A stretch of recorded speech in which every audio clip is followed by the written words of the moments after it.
বৃহস্পতিবার রাতে ন্যাটোকে নিয়ে সংবাদ সম্মেলন করেন যুক্তরাষ্ট্রের প্রেসিডেন্ট জো বাইডেন। এতে তিনি নিজের প্রেসিডেন্সি আবার নির্বাচিত হওয়ার আশা ও রাজনৈতিক জীবন নিয়ে ঠিকঠাক মতোই অগ্রসর হচ্ছিলেন। বারবার বলেছেন 2021 সালে তিনি যে দায়িত্ব নিয়ে এসেছেন তার সেই লেগেসিকে ধরে রেখে লড়াই চালিয়ে যেতে চান। তবে এলোমেলো কথাবার্তার জেরে সম্মেলন শেষ হওয়ার কয়েক মিনিটের মধ্যে ডেমোক্রেট দলের বেশ কয়েকজন কংগ্রেস সদস্য বাইডেনকে পদত্যাগ করার দাবি তুলেছেন প্রকাশ্যে। কারণ সংবাদ সম্মেলনে তিনি তারই ভাইস প্রেসিডেন্ট কামলা হ্যারিসের নাম বলতে গিয়ে বলে ফেলেছেন ভাইস প্রেসিডেন্ট ট্রাম্প। এর ঘণ্টাখানেক আগে তিনি ইউক্রেনের প্রেসিডেন্ট জেলেনস্কিকে পরিচয় করিয়ে দেন প্রেসিডেন্ট পুতিন হিসেবে। এতে উপস্থিত ডেমোক্রেটদের মধ্যে আতঙ্ক চলে আসে, তিনি যেন আর ভুল না করেন।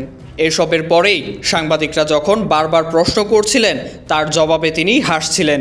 এমনকি এক পর্যায়ে বলে বসেন রাশিয়ার প্রেসিডেন্ট ভ্লাদিমির পুতিন এবং চীন প্রেসিডেন্ট শি জিনপিংয়ের সঙ্গে যোগাযোগ রাখবেন।